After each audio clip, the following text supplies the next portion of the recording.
이제 오늘부터 나누게 되는 말씀은 또 다른 주제로 시작하며 어떤 의미에서는 고린도후서의 마지막 주제라고 볼 수가 있습니다. 9장부터 12장까지 우리가 10장부터 12장까지 우리가 3장에 걸쳐서 마지막 주제를 다루게 되는데요.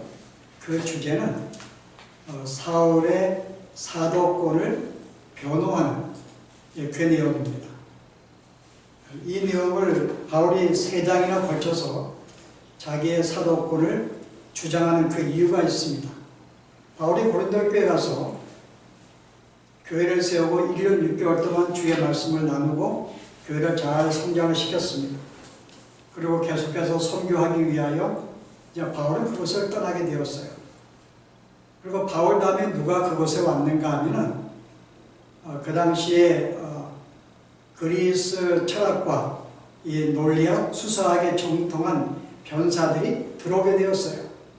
근데 이들이 들어오면서 바울을 존경하고 바울을 계속 그 사상을 따른 것이 아니라 바울을 경계하게 되고 바울을 무시하게 되고 멀리하는 그런 자들이 들어오게 된 것입니다. 우리가 소크라테스의 말에 의하면 이 당시에 이 그리스의 변사들이 어떤 존재들인가? 이들은 어떤 자와도 말로 싸워서 지지 않는 자라고 이야기합니다. 이들은 사람과 논쟁을 할 때 비록 저 사람이 틀렸다고 할지라도 저 사람이 옳다고 주장하고 하면은 그 사람은 옳게 만다는 거죠.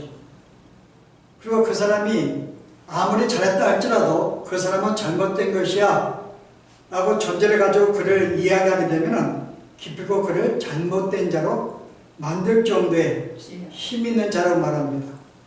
그래서 소크라테스가 그것 때문에 죽임을 당한 거예요. 당시에 이 변론자들, 그리스의 철학자들을 고소한 것 때문에 결국은 논쟁이 벌어졌고 거기에 져서 결국은 독약을 받아가지고 죽게 되는 그 광경은 그들이 얼마나 이 말에 이 능통한 자들인지 알 수가 있어요. 근데 이제 이들이 볼 때에 실은 바울은 어떤 존재였는가? 너무나 형편이 없는, 사도라고 하기에는 너무나 의심이 많은, 사도로서 너무나 자질을 갖지 못한 자로 그들은 생각하게 된 것입니다. 자, 그 이유 중에 하나가 오늘 봉독한 10장 1절의 내용이에요. 자, 그들이 생각한 바울은 어떤 존재였을까? 너희를 대면하면 유순하고 떠나 있으면 너희에 대하여 담대한 나 바울은 고린도 교인들과 함께 있을 때는 유순했다. 이 말은 바울의 말이 아니에요. 그들의 공격하는 말을 그대로 인용한 글입니다. 그들은 뭐라 그래요? 바울은 교인들 앞에 있을 때에는 부드럽고 말도 잘 못하고 그러다가 그들을 떠나 있으면 마치 모든 일에 강하고 담대하게 그냥 이렇게 심한 말을 한다고 하는 거죠. 있을 때는 겁이 나가지고 말도 잘 못하다가 너무나 비겁하다는 것입니다. 당시의 변사들은 오히려 자기들의 이 변론적인 이 논리나 어떤 변론수를 가지고 담대하게 말하고 강하게 하고 그들을 대적을 했는데 바울은 사람 만나게 되면 끽소리 못하는 거예요. 아무 말도 못하고 그냥 사람들을 비우나 맞추고 그들의 감정을 건드리고 이게 유순하다는 것입니다. 그래서 이들이 볼 때 유순한 자, 겸손한 자들은 누구의 덕목이에요? 지성인들의 덕목으로 생각하지 않았어요. 이것은 좀 종들, 어떤 그들의 어떤 이 하인들, 그 다음에 배우지 못한 무식한 사람들, 무지한 자들의 덕목으로 생각을 했습니다. 근데 바울이 그들을 볼 때 굉장히 유순했다는 말은 그가 아무것도 알지 못하는, 그런데 떠나기만 하면은 그냥 자기의 성과를 드러내는 거죠. 담대하게 강하게 있는 말을 다 해버리는 거예요. 얼마나 비겁하고 못났냐는 것입니다. 이런 점에서 이 사람이 사도가 될 수가 있을까? 그래서 우리는 사도를 의심하기 때문에 그의 말을 우리는 신뢰할 수 없다는 거예요. 그의 말을 받을 수 없다는 것입니다. 자, 이게 이제 첫 번째, 이제 바울이 사도를 인정받지 못하는, 물론 오늘 이 주제는 사도에 대한 것이지만은 이 내용을 좀 더 넓혀본다면 사도 외에 교회 모든 일꾼들이 될 수가 있어요. 장로가 될 수 있고 권사가 될 수 있고 집사가 될 수 있고 심지어 성도들도 여기에 포함이 됩니다. 자, 이런 점 때문에 목사들이 종종 오해받기도 해요. 목사들 개인적으로 만나면 화내는 거 받는가요? 누가 뭐 잘못하고 교회 좀 주일로 나오지 않고 그래도 그냥 가서 뭐 이렇게 잘하자 그러고 그 마음을 들여지 않고 이렇게 뭐 이렇게 오르만지고 열심히 우리가 시간 내면 참석하라고 그러고 그 속마음을 보지 않습니다. 그 대학들은 굉장히 부드럽고 잘하죠. 근데 강대상 쓰기만 하면은 할 말 다 하거든요. 왜 그렇게 사냐 그러고 그러면 안 된다 그러고. 제가 혹시 그런 경향이 없는가요? 네. 저는 그래서 어떻게 이게 일치하지 않냐 그 말입니다. 만날 때 개인들 만날 때 그렇게 똑같이 해야지. 할 때는 끽소리 못하다가 어떤 공적인 간단히 쓰고 멀리 떠나 안 보게 되면 그때는 할 말 다 한다. 이게 뭔가 비겁하고 좀 못난 자 이런 오해를 받아요. 그럼 바울이 왜 이런 모습을 보였는가 우리가 생각해야 됩니다. 바울이 볼 때 이게 문제였을까? 자, 우리는 제가 볼 때는 이 둘 다 교회는 필요한 모습입니다. 여러분이 살 때 성도들을 대할 때 두 가지 우리가 이 모습은 균형을 갖춰야 돼요. 우리가 교회는 우리가 달려갈 목표가 있습니다. 달려갈 내용이 있어요. 여기에 타협할 수 있을까요? 타협할 수 없습니다. 우리가 달려갈 목표와 우리의 신앙의 이 모든 고백은 결코 타협할 수 없는 문제야. 이것을 우리가 공적으로는 우리가 강하게 바르게 이야기해야 됩니다. 여기는 담대해야 되고 강해야 되고 솔직하게 이야기를 해야 돼요. 우리의 목표는 이거다. 타협할 수가 없다. 우리가 나아가자 그래야 됩니다. 그런데 실제 이 목표를 나아가는데 모든 사람이 다 성취하는 방법이 다 틀려요. 실패하기도 하고 넘어지기도 하고 자빠지기도 하고 계속 그러면서 우리가 목표를 달려가거든요. 개인적으로 많이 쓰러 넘어져요. 우리가 그럴 때 어떻게 할 것인가 개인적으로는 그들을 격려할 수밖에 없는 거예요. 야, 우리 잘해보자. 힘을 내자. 부드럽게 온유하게 사랑하는 마음을 가지고 그를 격려하고 붙잡아주는 것이 개인적인 삶인 거예요. 그렇다고 우리가 공적인 석상에서 우리가 나갈 바를 포기하고 양보할 수 없는 문제입니다. 바울이 그런 경우죠. 바울은 그들의 개인을 대할 때 한없이 부드러웠어요. 온유하고 성경에 우리가 12장에 그 다음에 여러분이 다음 장에 보게 되면 11장 그가 뭐라고 이야기를 해요? 29절에 보았더니요. 누가 약하면 내가 약하지 아니하며 누가 실족하게 되면 내가 애타지 아니하느냐. 개인으로 대할 때 누가 약하면 함께 그 마음을 너무 아파한 거예요. 함께 아파주고 함께 울어주고 함께 손잡아주는 바울의 이런 삶이었습니다. 근데 실제 바울이 떠났을 때 그거 어떤 모습이었어요? 우리가 여러 성경 볼 때 오늘 본문도 똑같이 이야기했지만 나 담대한 나 바울은 여러분 디모데 후서의 4장에 보면은 바울이 전형적인 이런 모습이 나옵니다. 떠났을 때 하나님 앞과 살아있는 자와 죽은 자를 심판하실 그리스도 앞에서 그가 나타나실 것과 그의 나라를 두고 엄히 명하노니 굉장히 담대했어요. 어마였습니다. 주의 말씀은 우리가 목표를 붙잡고 나가는 이 문제에 대해서는 양보하지 않았어요. 심지어 어떤 말을 하는가 하면 갈라디아서 1장 보실래요? 7절 말씀 보세요. 다른 복음은 없나니 다만 어떤 사람이 너희를 결혼하여 그리스도의 복음을 변하게 하려 함이라. 그러나 우리나 혹은 하늘로부터 온 천사라도 우리가 너에게 전한 복음 외에 다른 복음을 전하면 저주를 받을지어다. 굉장히 강력하죠. 우리가 개인으로 만나서 저주할 수 있는가요? 그러나 실은 공적으로 볼 때에는 복음을 붙잡지 않고 다른 것을 강조할 때에는 이렇게 저주할 정도의 강함을 보인 것입니다. 그러나 개인적으로는 모든 사람이 약함이 있어요. 사람마다 틀립니다. 우리는 그것을 붙잡아주고 이끌어주고 뒤에서 밀어주는 것이 개인적인 삶이에요. 그래서 바울은 개인적으로 교인들을 대할 때는 한없이 부드럽고 한없이 너그럽고 이해하고 인자하고 사랑스럽고 그렇게 갈 수밖에 없는 거죠. 그러나 그가 공적으로 주의 말씀을 선포할 때에는 담대할 수밖에 없는 거예요. 바울은 이게 문제냐 그 말입니다.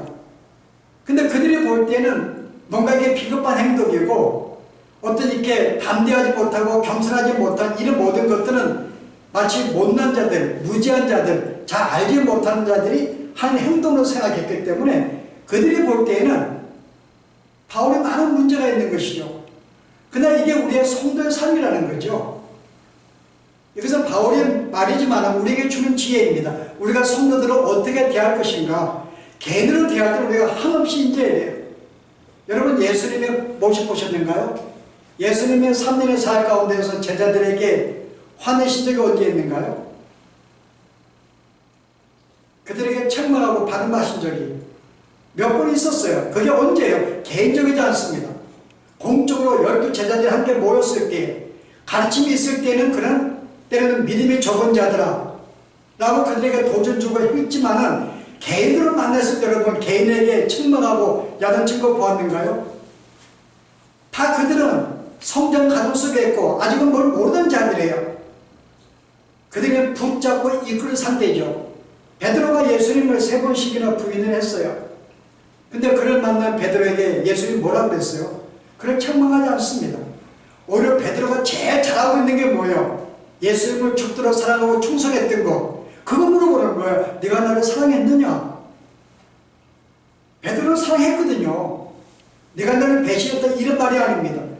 끝까지 그에게 힘을 주고 격려하고 위로했던 이 모습, 이게 우리 성도들의 가장 모습이다. 개인으로 대할 때는 하나씩 우리가 그들에게 격려하고 힘을 주고 이끌어가지만은 공적으로는 우리는 결코 양보할 수가 없어요. 이게 우리가 신앙의 우리가 목표이며 달려갈 필요한 내용이기 때문에 이거 양보하면 타협하게 되면은 우리의 신앙은 넘어지니까요. 이런 규정적인 삶. 두 번째 바울이 공격을 받은 내용은요, 2절의 말씀입니다. 또한 우리를 육신에 따라 행하는 자로 여기는 자들에 대하여, 이 말씀의 번역이 지금 많이 잘못됐는데요. 육신에 따라 행하는 자로 여기는 자. 마치 우리가 바울이 육신에 따라 행하는 자가 아닌가 라고 공격하는 것 같은데 그런 내용이 아닙니다. 우리를 육신의 것으로 판단하는 자들에 대하여 그 말입니다. 육신의 것으로 판단하는 자들의, 이 고린도 교회 지도자들은 육신의 것을 가지고 판단을 했어요. 마땅히 어떤 하나님의 사람이라 그런다면, 일꾼이라 그런다면은 뭐가 있어야 돼요? 실제 우리가 말을 증거하는 거기 때문에 말을 잘해야 돼요.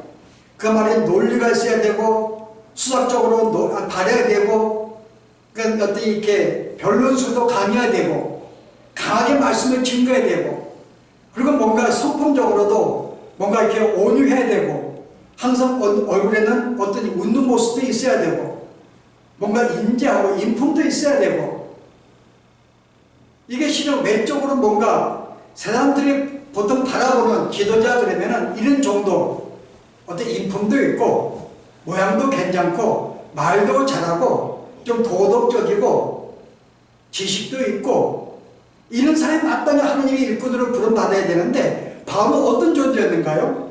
10절에 뭐라 그래요? 그들의 말이 그의 편지들은 무게가 있고, 이거 공격하는 거죠. 편지는 굉장히 강하고 담대한데 뭐가 있어요? 힘은 있는데 몸으로 대할 때는 너무 약하다. 너무 몸이 별 볼 일 없는 거죠. 당시에 그리스의 당시의 지도자상은 약한 몸이 아닙니다. 강한 군사의 어떤 이 군인들의 체력이에요. 강한 모습인데 너무 몸이 약한 거죠. 별 볼 일 없는 거예요. 어떻게 이런 자가 리더가 될 수 있을까? 볼품도 없고 뭔가 인품도 없어 보이고 뭔가 보기에는 뭔가 꾸짖지한 그런 모습인 거죠. 이 표현이 정확한지 모르겠는데 꾸짖지 이게 사투리 아니에요? 예, 그 다음에요. 그 말도 시원찮은 거예요. 말도 논리적도 않아요. 변론술도 없어요. 말이 너무 시원찮은 거죠. 아니 리더가 되면은 자기들이 볼 때 이 그리스의 철학, 그리스인들의 철학에 볼 때는 진짜 좋은 리더는 굉장히 말을 논리적으로 강하게 담대하게 해야 되는데 오히려 바울은 말도 논리적이지 않아요. 뭐 더듬거리고 뭐 겁내며 논리적이지도 않고 어떤 그런 모습 보이니까요. 어떻게 저 사람이 하느님의 사도가 될 수 있냐고 이야기하고 있는 거죠. 그 세상의 것을 가지고 보통 세상 사람들이 볼 때 그런 거, 이 정도는 자질이 있어야 돼. 그런 것을 가지고 나를 판단하는 자질에 대하여 내가 말하노니 그러는 겁니다. 과연 그럴까? 너희들이 볼 때 과연 하나님의 사람으로 부름받은 사람들, 이게 성도도 마찬가지입니다. 최소한 성도가 된다면은 그냥 세상 사람과 비교해 볼 때 나아야지. 성품도 있어야 되고 정직해야 되고 성실해야 되고 뭔가 나은 모습이 있어야지라고 생각을 해요. 아멘. 교회 장로나 어떤 일꾼들을 볼 때도 뭐라 그래요? 그래도 우리보다는 나아야지. 인품도 좋아야 되고 말도 좀 천천히 해야 되고 뭔가 항상 운동 얼굴도 있어야 되고 말도 부드러워야 되고 뭔가 그런 게 있어야지라고 생각해요. 근데 만약에 우리 리더라는 사람이 신경질 부리고 별로 웃지도 않고 별로 도덕적이지 가지도 않고 여러분 그러면 인정하겠냐고요? 지금 이 당시의 고린도 리더는 바울의 그런 모습 때문에 인정하지 못하겠다는 거죠. 그래서 너는 하나님의 사람이 아닌 것 같다. 너는 가짜라고 하는 것입니다.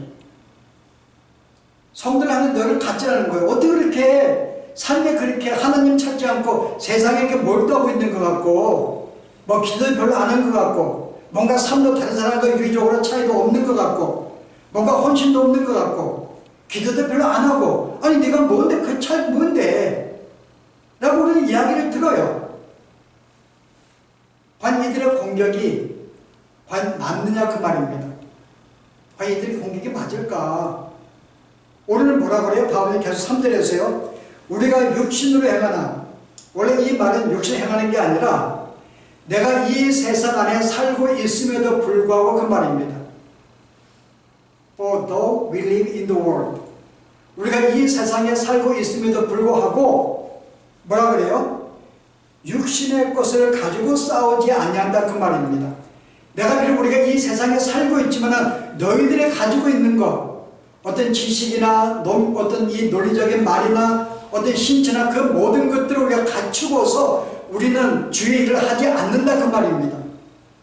바울은 그렇게 이야기해요. 너희들은 그것을 추구한지 몰라도 우리는 그것들 가지고 이야기하잖아. 우리의 무기는 뭐라고요? 우리의 무기는 육신에 속한 것들 너희들이 추구하는 그런 것들이 아니야. 뭐라 그래요? 어떠한 견고한 진도 무너뜨리는 하나님의 능력으로 한다는 거죠. 우리는 우리의 능력으로 우리의 지식으로 우리의 어떤 논리로 하는 것이 아니라 하나님의 도우심을 따라 주께서 나에게 힘을 주시는 그 우리가 어떤 힘을 입어서 우리는 사역을 한다는 것입니다. 우리는 비록 가진 것이 없어요. 주님이 안 도와주면 안 돼요. 그래서 주의 도우심을 따라 우리는 우리의 무기는 주의 도우심이야. 그죠? 우리는 주의 도우심이다. 그래서 뭐라고 이야기를 해요? 모든 이론을 무너뜨리며 모든 이론은 그들의 이 철학자들, 리더들의 생각들입니다. 그들의 모든 이론들을 우리가 무너뜨리며 하나님을 아는 것을 대적하여 높아진 것. 그들은 자기들의 이성을 너무나 자랑을 했어요. 그래서 하나님의 지식을 아는 지식보다 그들이 더 높아져서 자기들의 지성을 더 자랑하는 거예요.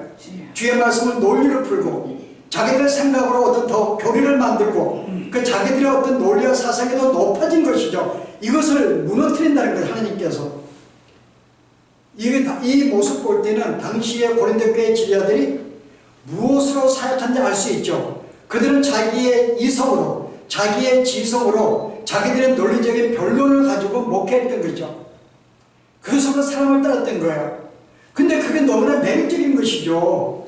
아니 두 사람이 있는데 한 사람은 말도 논리적이지 못하고 볼품도 없고 인품도 없는 것 같고 말도 좀 짜증스럽게 이야기를 하는데 한 사람은요 지성도 많고 인품도 있어 보이고 항상 웃는 얼굴에 말도 천천히 하고 논리적이고 여러분 그런 사람이 여러분 설교하고 리더가 되면요 여러분 누구 인정하겠어요?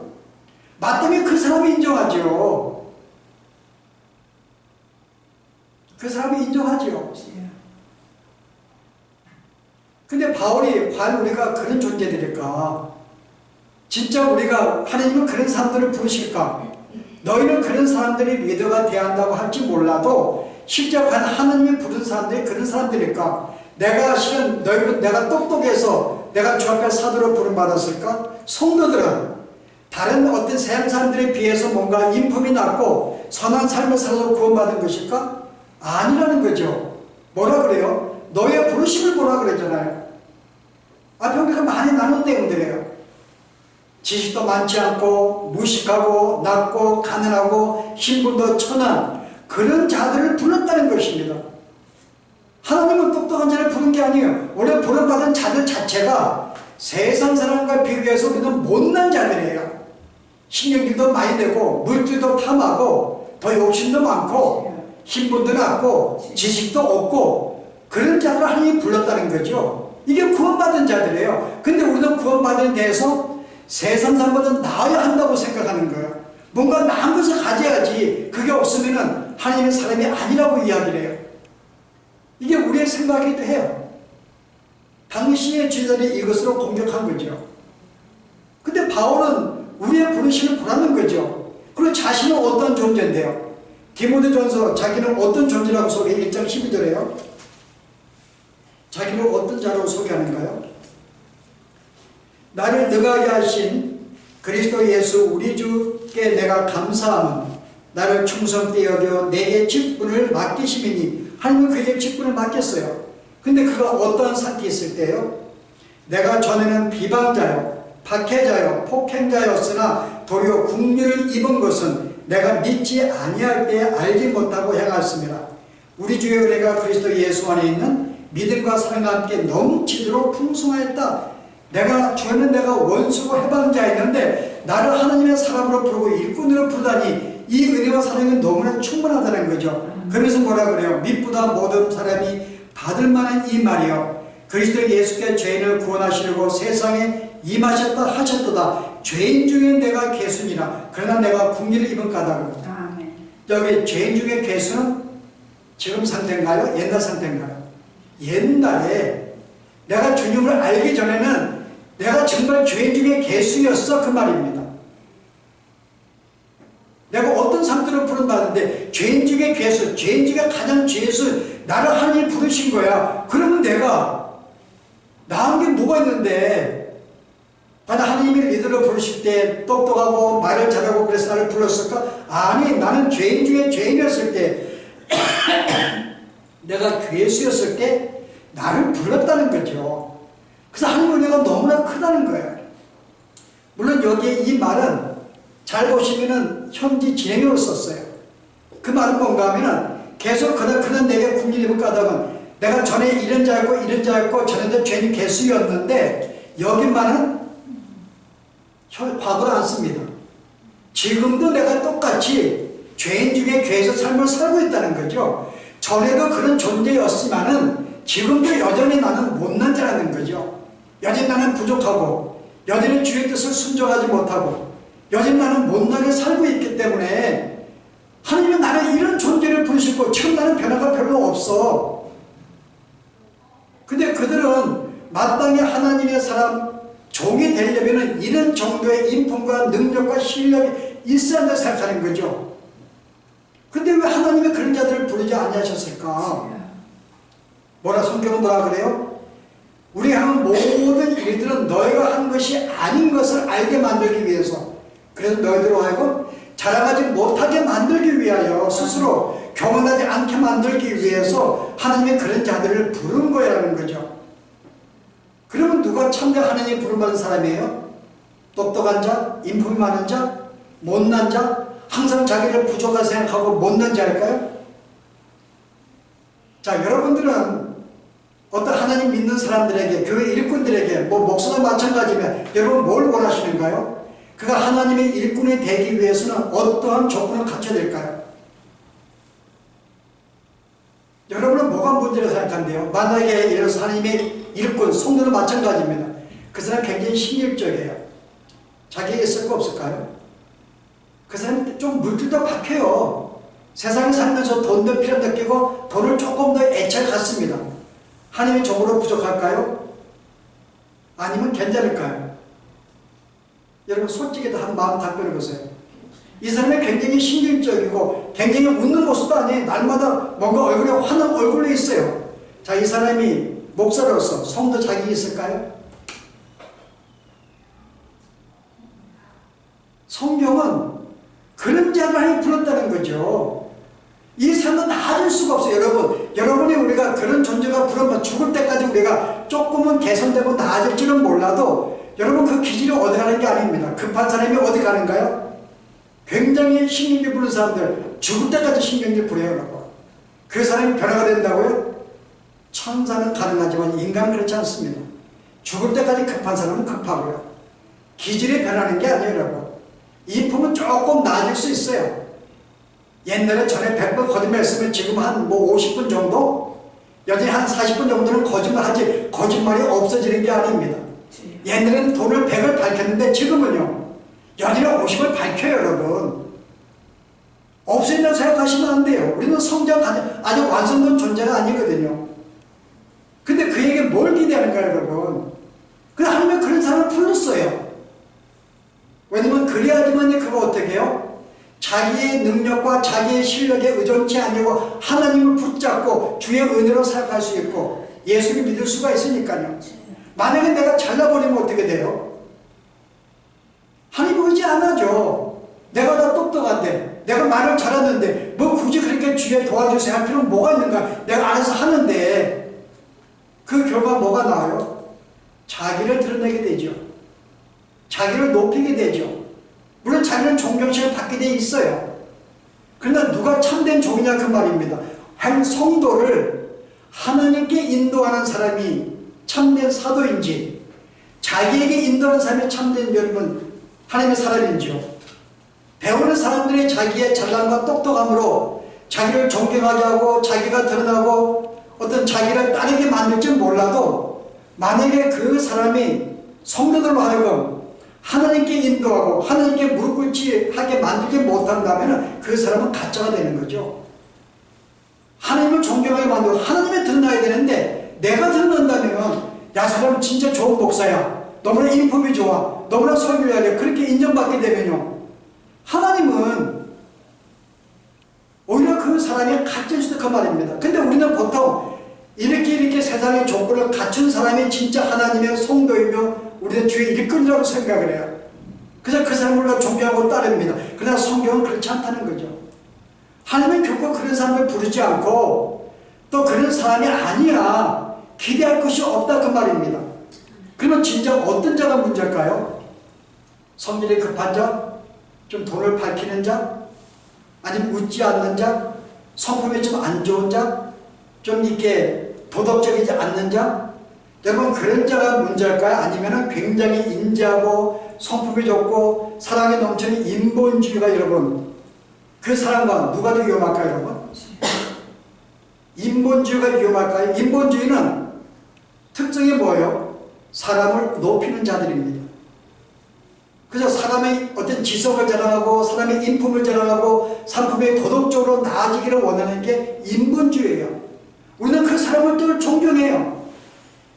근데 실제 인본주의가 이 모든 것들보다 그 사람의 돈을 밝히거나 웃지 않거나 신경질을 부리거나 반도덕적에 사는 사람보다 훨씬 더 인본주의가 위험한 존재들입니다. 이들이 오히려 가짜들이에요. 왜요? 인본주의는 하나님께 사람들을 이끌어가지 않냐고 자기에게 이끌어가니까요. 자기를 드러내기 때문에요. 자기의 지성을 자랑하기 때문에 자기를 존경받게 만들기 때문에 함께 인도하지 않아요. 그래서 인본주의자 뭔가 어떤 이렇게 인품적으로 좋거나 어떤 그런 자들은 많은 사람에게 존경을 받고 사랑을 받을 줄은 모르지만요. 바로 그게 인본주의의 위험성이라는 것입니다. 진짜 하나님 부름받은 사람들은 그런 존재들이 아니에요. 제문은 그들 뜻을 볼까요? 오늘 바울과 같이 죄인 중에 괴순한 생각을 항상 떠나지 않아요. 나는 누구보다 못난 존재야.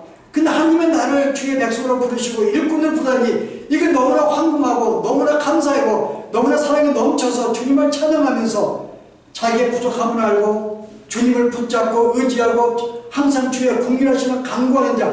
여러분 이 사람이 비록 부족해도 그 사람이 진짜인 거죠. 이게 진짜 성도라고 말하는 것입니다. 그래서 우리는 성도를 할 때에도 내가 이렇게 되고 우리 그거 요구할 필요가 없어요.